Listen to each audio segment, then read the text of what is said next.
இயேசு சொல்றாரு, அவளை பார்த்து. யாரை பார்த்து? இந்த பெரும்பாடுள்ள ஸ்திரியை பார்த்து. அவ பல டாக்டரை போய் பார்த்திருக்கிறா, பல டாக்டர் அவளை பார்த்திருக்கிறாங்க, ஆனா ஒண்ணுமே நடக்கல. இப்ப இயேசுவோட பார்வை அவ மேல பட்ட உடனே 12 வருடமாக இருந்த அந்த பெரும்பாடு உதரத்தின் ஊரில் நின்று விட்டது. வேதனை நீங்கியது, சுகம் உண்டானது. பாருங்க, இந்த நாளிலே நாம் அனைவருக்கும் என்ன தேவை தெரியுமா? கர்த்தருடைய பார்வைய மேல படணும். இயேசுவோட பார்வைய மேல படணும். அவருடைய பார்வைய மேல பட்டாலே போதும், எல்லாமே மாறிடும். பாருங்க, ஆபிரகாமின் மீது ஆண்டவருடைய பார்வை பட்டது. ஒரு பிள்ளைக்கு கூட தகப்பனாக இல்லாத ஆபிரகாம், ஆண்டவருடைய பார்வை அவன் மீது பட்ட உடனே ஜாதிகளின் தகப்பனாக மாறிவிட்டான். நான் சொல்றேன், கர்த்தருடைய பார்வை உங்கள் மீது பட்டதென்றால் நீங்கள் ஜாதிகளின் தகப்பனாக, ஜாதிகளின் தாயாக கர்த்தர் உங்களை மாற்றுவார். தேவை கர்த்தருடைய பார்வை, தேவை கர்த்தருடைய பார்வை. பாருங்க, ஈசாக்கின் மீது ஆண்டவருடைய பார்வை பட்டது. அந்நிய தேசத்திலே அவன் ஐஸ்வர்யவனாகி வர வர விருத்தி அடைந்து மகா பெரியவனானான். நான் சொல்றேன், கர்த்தருடைய பார்வை உங்க மேல பட்டது அப்படின்னா நீங்க இருக்கிற இடத்துல வர வர விருத்தி அடைந்து உங்கள் சத்துருக்கள் மத்தியிலே கர்த்தர் உங்களை விருத்தி அடைய செய்து பெருக செய்வார். ஆண்டவருடைய பார்வை நம்ம மீது பட வேண்டும். பாருங்க, யாக்கோபின் மீது ஆண்டவருடைய பார்வை பட்டது. யாக்கோபை சிநேகித்தேன், ஏசாவை வெறுத்தேன். யாக்கோபின் மீது ஆண்டவருடைய பார்வை பட்டது. பாருங்க, வெறும் கையா யோர்தானை கடந்து செல்கின்றான்.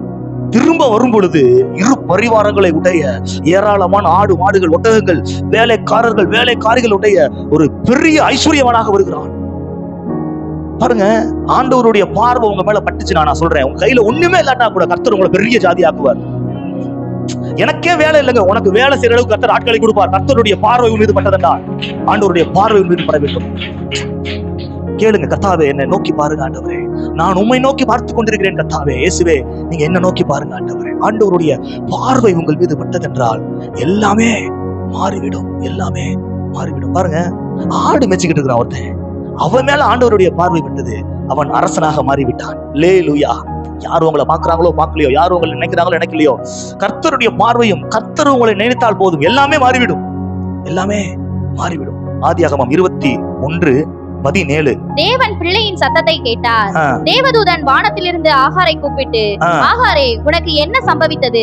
பயப்படாதே, பிள்ளை இருக்கும் இடத்திலே தேவன் அவன் சத்தத்தை கேட்டார். அல்லேலூயா. ஆபிரகாம் ஆகார சேர்த்து கொண்டான், சாராவுடைய வார்த்தைக்கு இணங்கி. இப்ப பிள்ளையும் பிறந்துருச்சு, இஸ்மவேல் பிறந்துட்டான். இப்ப சாராளுக்கும் ஈசாக்கு பிறந்துட்டான். ஆகாரையும் இஸ்மவேலையும் அனுப்பி விடுறான். கொஞ்சோண்டு துருத்தில தண்ணியை கொடுத்துட்டு கொஞ்சம் அப்பங்களையும் கொடுத்து போ ஒண்ணு பத்தி விட்டுறான். பாருங்க, தன்னுடைய ஆதாயத்திற்காக பயன்படுத்தி விட்டு அம்போ என்று விடுகின்ற ஒரு நிலை. பாருங்க, துருத்தில தண்ணி காலி ஆயிருச்சு, கொண்டு வந்த அப்பமும் காலி ஆயிருச்சு.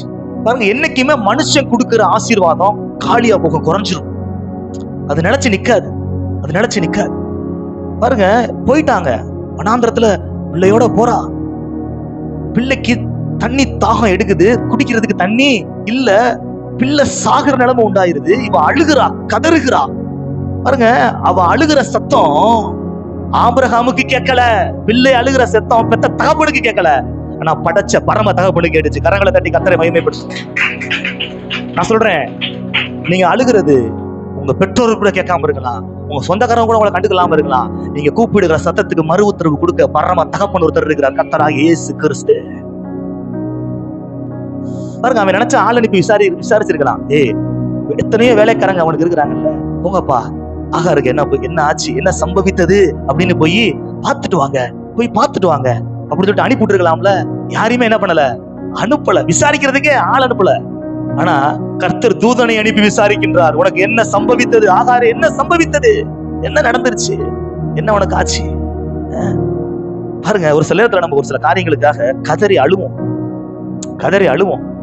அப்ப ஏன் அழுகிறேன்னு கூட ஒரு சிலர் என்ன பண்ண மாட்டாங்க, கேட்க மாட்டாங்க. அழுகிறேன் அப்படி போயிருவாங்க. ஒரு ஆறுதல் சொல்ல கூட ஆள் இருக்க மாட்டாங்க, வேதனையா இருக்கும். ஒரு பரிதாபம் கூட என்ன பண்ண மாட்டாங்க, பட மாட்டாங்க. ரொம்ப கஷ்டமான ஒரு நிலைமையா இருக்கும் பாருங்க. அப்படிப்பட்ட நிலைமை தான் அவளுக்கும். விசாரிக்கிறது கூட யாருமே இல்ல. ஆனா கர்த்தர் விசாரிக்காமல் இல்லை, அவர் உங்களை விசாரிக்கிறவராக இருக்கிறதுனால் உங்களுடைய பாரங்களை எல்லாம் அவரிடத்தில் வைத்து விடுங்கள். நிச்சயமா நான் சொல்றேன், உங்களை விசாரிக்க கர்த்தர் தூதனை அனுப்புவார், தூதனை அனுப்புவார். அல்லேலூயா. கவனிங்க, அந்த ஆபிரகாம் துருத்தியில கொடுத்த தண்ணி என்ன ஆயிடுச்சு? காலி ஆயிடுச்சு. ஆனா கர்த்தர் ஆகாருக்கு என்று இஸ்மவேலுக்கு என்று கொடுத்த அந்த துறவு காலியாகவே இன்ன வரைக்கும் வந்துகிட்டே தான் இருக்கு. கரங்களை தட்டி கர்த்தரை மகிமைப்படுத்துவோம். பாருங்க, என்னைக்குமே மனுஷன் கொடுக்கிற ஆசீர்வாதம் கொஞ்ச நாள் தான் இருக்கு, போயிடும். ஆனா தேவன் கொடுக்கிற ஆசீர்வாதம் பிளெஸிங், அது எவர் லாஸ்டிங்கா இருக்கும், இருந்துகிட்டே இருக்கும். பாருங்க, ஒரு சில நேரத்துல ஒரு சில காரியங்களுக்காக ரொம்ப அழுகிற மாதிரி ஒரு நிலைமை வருது அப்படின்னா, நான் சொல்றேன் இயேசு கிறிஸ்துவை ஆண்டவராக ரட்சகராக ஏற்றுக்கொண்டு அவருடைய வார்த்தையில நடக்கிற பிள்ளைகளுக்கு நான் சொல்றேன், ஒரு சில நேரத்தில் ரொம்ப கதறி ஒரு சில காரியத்திற்காக நீங்க அழுகிற மாதிரி நிலைமை வந்துச்சுன்னா, அடுத்து அந்த காரியத்திற்காக நீங்க அழ வேண்டிய அவசியமே வராது. கர்த்தர் துறவை கொடுப்பார், துறவை கொடுப்பார். கர்த்தர் அப்படிதான் சித்தராக இருக்கு. அழுது கதறுகிறான். அவளுக்கு அந்த சமயத்துல தேவையானது என்னன்னா, ஒரு துருத்தில தண்ணி கொடுத்தா போதும், அது கொடுத்தா தாகம் அடங்கிரும். ஆனா கர்த்தர் பார்த்தாரு, துருத்துல தண்ணி கொடுக்கல. இனிமே இந்த காரியத்திற்காக, தண்ணிக்காக நீயும் பிள்ளையும் அழுகவே கூடாது, உனக்கு துறவை கொடுத்தாரு. தற்கால தேவைக்காக, தற்சமய தேவைக்காக ஒருவேளை நீங்க ஆண்டவரத்துல வந்திருக்கலாம். கர்த்தர் டிலே பண்ணாலும் உங்களுடைய எதிர்கால தேவைக்காக, உங்கள் சந்ததியின் ஆசீர்வாதத்திற்காக நிச்சயமாகவே பெரிய பெரிய ஆசீர்வாதங்களை உங்களுக்கு கொடுப்பார். நான் சொல்றது உங்களுக்கு புரியுதா? ஒரு தற்சமய தேவைக்காக, தற்சமய ஆசீர்வாதத்திற்காக ஏதோ ஒரு காரியம் நன்மை நடக்கணும் அப்படின்னு நீங்க வந்திருக்கிறீங்க, சரிங்களா?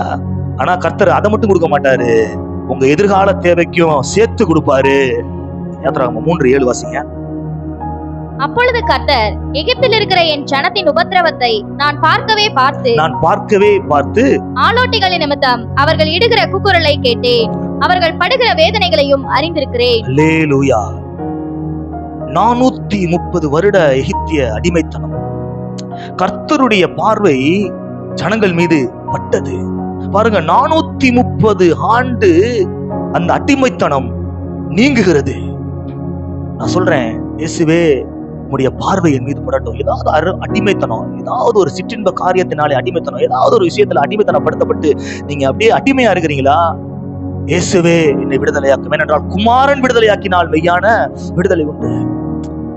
பாருங்க, கர்த்தர் எகிப்தில் இருக்கிற என் ஜனத்தின் உபத்திரவத்தை நான் பார்த்து கர்த்தர் உரிமை பாராட்டுகிறார். பாருங்க, என் ஜனம். பாருங்க, ஆபிரகாமோடும் ஈசாக்கோடும் யாக்கோபோடும் செய்த உடன்படிக்கையை நினைவுறுகின்றார். நான் சொல்றேன், கர்த்தர் உங்களுடைய உபத்திரவத்தை பார்க்கின்றவராக இருக்கிறார். ஒருவேளை உங்க உபத்திரவம், நீங்க படுற வேதனை மத்தவங்களுக்கு தெரியாம இருக்கலாம், ஆனா கர்த்தர் அதை பார்த்து கொண்டிருக்கின்றார். நிச்சயமாகவே அந்த உபத்திரவத்திலிருந்து உங்களுக்கு விடுதலையை கொடுப்பார்.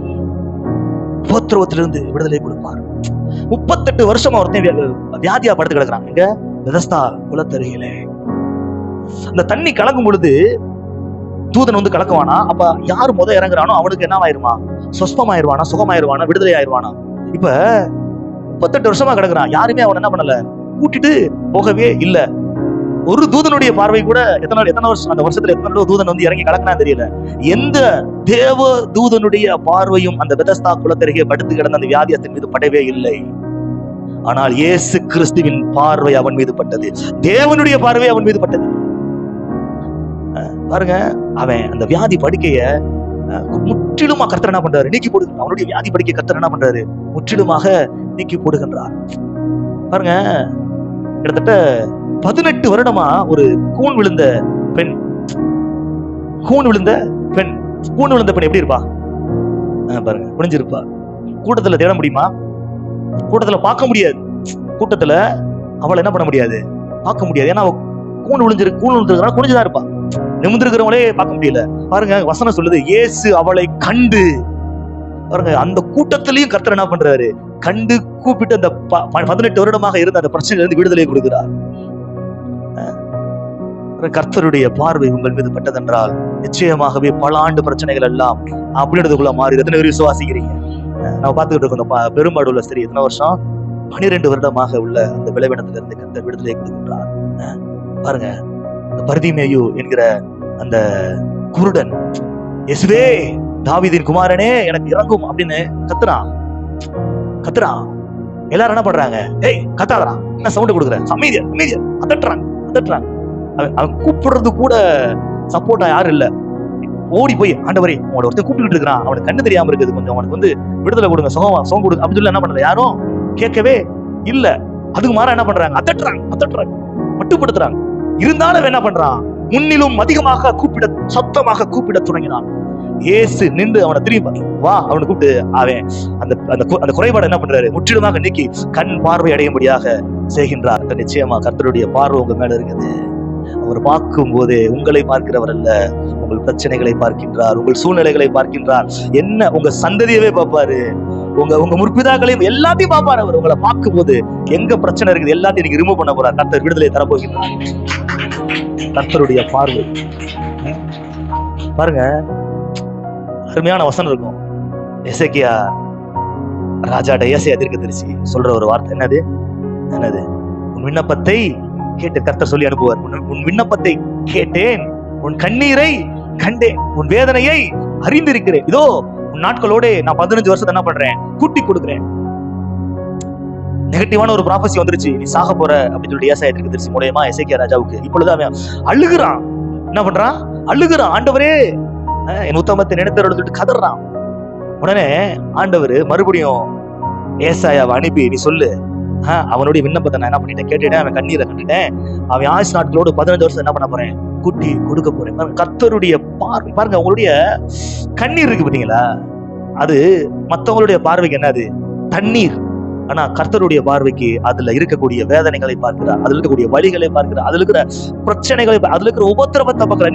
நீங்க ஒடுக்கப்படுகிறத அதுல இருந்து பார்க்கிறார், நீங்க பிழியப்படுகிறத அதுல இருந்து பார்க்கிறார். கண்ணீருக்குள்ளே அவர் அந்த வேல்யூ, அதான் வசனம் சொல்லுது, கர்த்தர் என்ன பண்றாருன்னா கண்ணீரை எதுல வச்சிருக்கிறாரா, துருத்தியிலே வைத்திருக்கின்றார், துருத்தியிலே வைத்திருக்கின்றார். பாருங்க,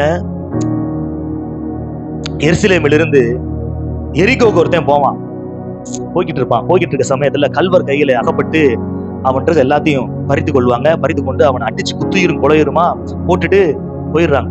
அப்ப அந்த சைடு யார் ஃபர்ஸ்ட் போவா, ஒரு ஆசாரியன் போவான். ஒண்ணுமே செய்யல, கண்டுக்கிறல. அடுத்த அங்கிட்டு ஒரு லேவியன் போறான், அவன் என்ன பண்ணல, கண்டுக்கிறல. ஒரு சமாரியன் அங்கே வர்றான். சமாரியன் வந்து வசனம் அருமையா இருக்குது, எடுத்து வாசிங்களேன். லூக்கா 10ஆம் அதிகாரம் 33வது வசனத்தை வாசிங்களேன். 10:33. பின்பு சமாரியன் ஒருவன் பிரயாணமாய் வருகையில் அவனை கண்டு மனதுருகி. அல்லேலூயா. பாருங்க, ஆசாரியன் பாக்குறான், குத்துயிருமா கொலையுருமா கிடக்குறான். அவனை பார்த்து என்ன பண்ணல, மனதுருகல. ஒருவேளை அந்த அடிப்பட்ட நிலைமையில கிடக்கிறவன் நினைச்சிருப்பான், இந்த ஆசாரியன் தேவனுக்கென்று ஊழியம் செய்கிறவன், இந்த லேவியன் தேவனுக்கென்று ஊழியம் செய்கிறவன், அவன் ஒருவேளை எனக்கு பார்த்து என்ன பண்ணலாம், இறக்கம் செய்யலாம் அப்படின்னு சொல்லிட்டு பார்த்திருப்பான். ஆனா என்ன பண்ணல, கண்டுகொள்ளவே இல்ல. பாருங்க, சமாரியன் யாரு, யூதர்களால ரொம்ப மட்டமா கருதப்படுகிறவங்க. யூதர்களும் புறஜாதிகளும் கலந்த கலவைதான் சமாரியர்கள். அவர்கள் ரொம்ப மோசமா பார்ப்பாங்க. அவன் வந்து அவன்கிட்ட இருந்து இறக்க கிடைக்குது. இந்த சமாரியன் யாருக்கு அடையாளம்னா, கர்த்தராகிய இயேசு கிறிஸ்துவுக்கு அடையாளம். இயேசு கிறிஸ்துவுக்கு அடையாளம். பாருங்க, கண்டு மனதுருகுகிறார்.